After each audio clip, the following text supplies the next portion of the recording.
Hello, my name's Kevin Ling. This is one of a series of videos called Geopolitics for Busy People.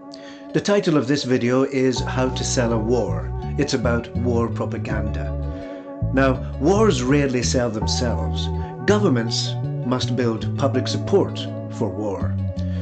This video explains 6 common propaganda steps used by governments to sell wars.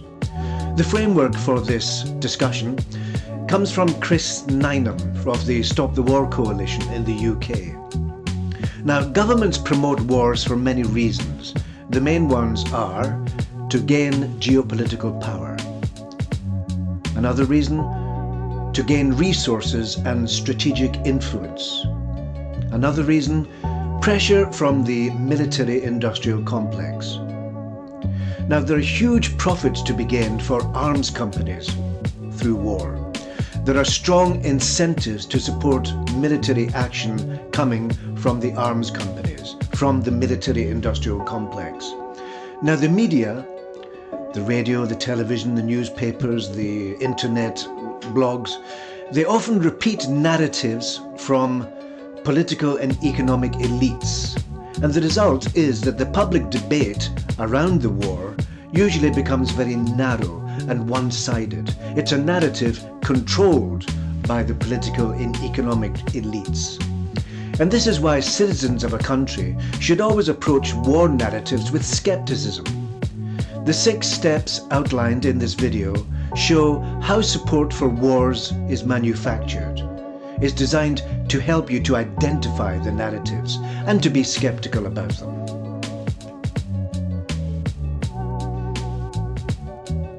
Step 1 in How to Sell a War is make out it is humanitarian.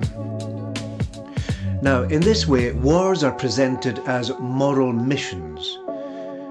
The media and the government, they use the language of protecting people or defending human rights or just defending rights in general. It is rarely framed as a power struggle for strategic interests. Now, in this way, they ignore the long historical pattern that may have led up to the war. The war is sold as helping the victims, and the public is encouraged to see war as a duty. In fact, it's described as a moral duty. This kind of humanitarian framing builds up support for the war, and the war is framed as moral. And once it is framed in this way, it becomes difficult for the public to criticize it. And this leads us on to step 2, demonize the people who criticize. In other words, demonize the dissenters. So we can see that step 2 of this strategy of promoting war is to demonize dissenters. Now, support for war is usually fragile. The general public don't usually want war, and the governments fear debate about the issues around a war. Now, critics of the war drive are usually portrayed as traitors or as apologists. They are portrayed as naive. Now, there's a long history of smearing anti-war voices. For example, during the First World War, conscientious objectors were attacked. Now, the media and the politicians often ridicule or marginalize critics of the war. The debate shifts from arguments which are put forward by the critics towards the motives of these critics. They are smeared, they are disregarded, and labels are stuck on them to shut down discussion. In this way, there's a pressure to create a pro-war consensus, a pro-war narrative. Now, once the critics are discredited and smeared, there's less scrutiny of the reasons behind the war. Now, this makes it easy to bury the background to the narrative. So that brings us to step 3, which is bury the background. So we can call step 3 of this war propaganda, bury the background. We could also say bury the history. War propaganda simplifies the causes of any conflict. Conflicts are presented as sudden, senseless aggression. Historical context behind the conflict is discouraged or ignored. Discussion about it is discouraged or ignored. People who ask why are labelled as apologists or as conspiracy theorists. Now, the governments may discuss the causes of the war privately, but they don't discuss it publicly. In this way, complex geopolitical history is reduced to good versus evil and presented in that way. The context is buried to protect the official elite war narrative. Now, the background factors can be left out of mainstream debate.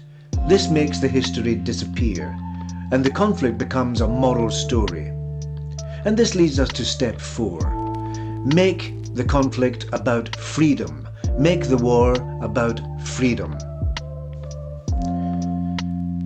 Step 4. Making it about freedom. Freedom is used as a war slogan and as a moral cover for the war. This has a universal appeal because it's hard to oppose a call for freedom.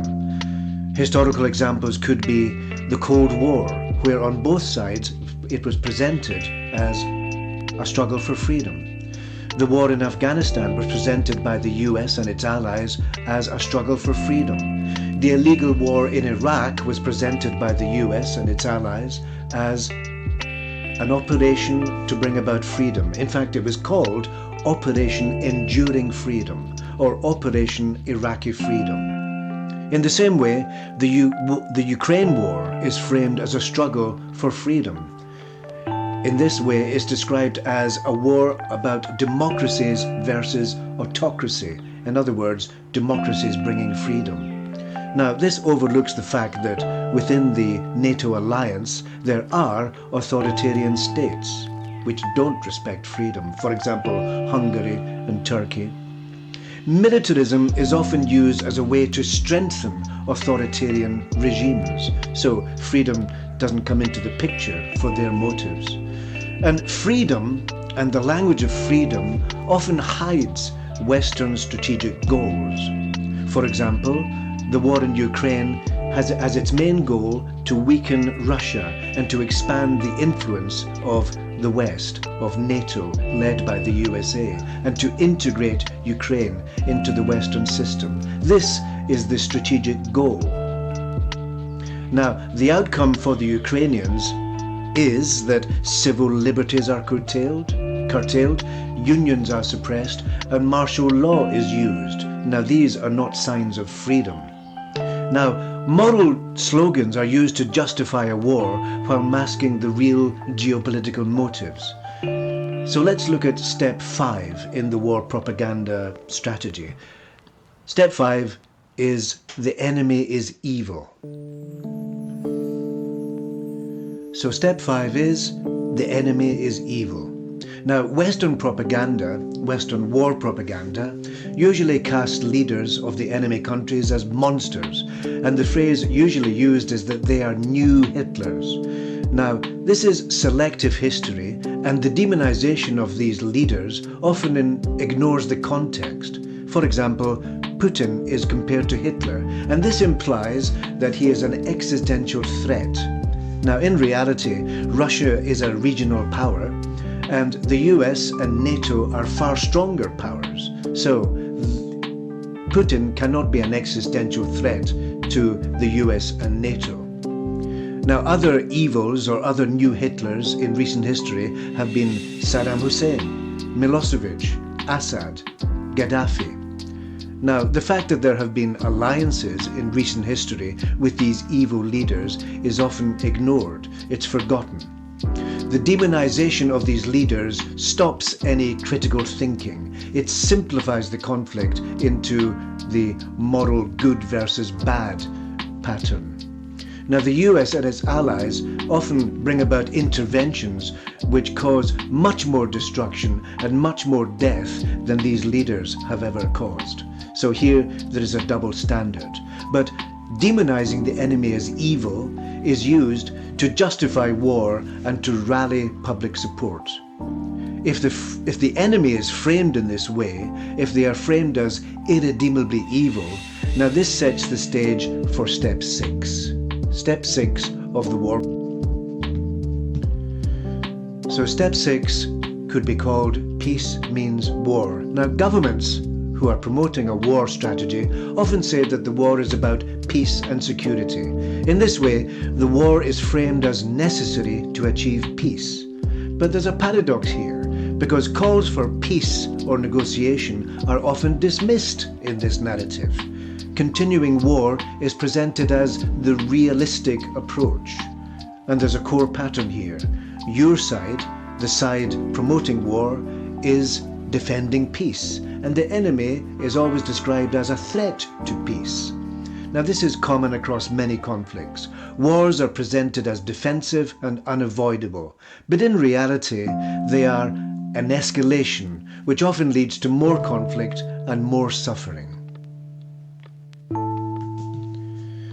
The conclusion we reach here is that we shouldn't be fooled by war propaganda.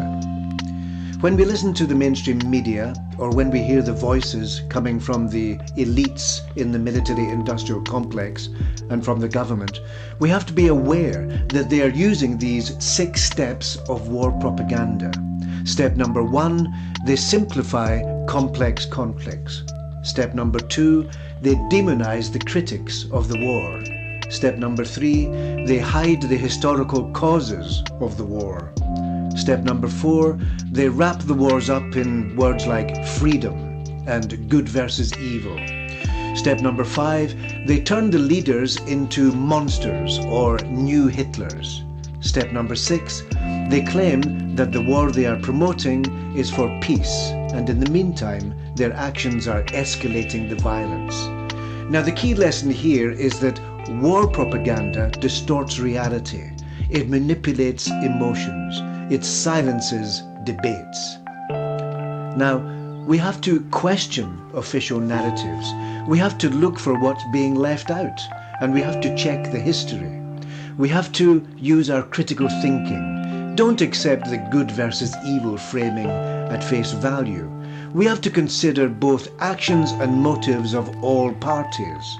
We have to notice and be aware when simplistic labels are being applied. For example, that Putin is the new Hitler.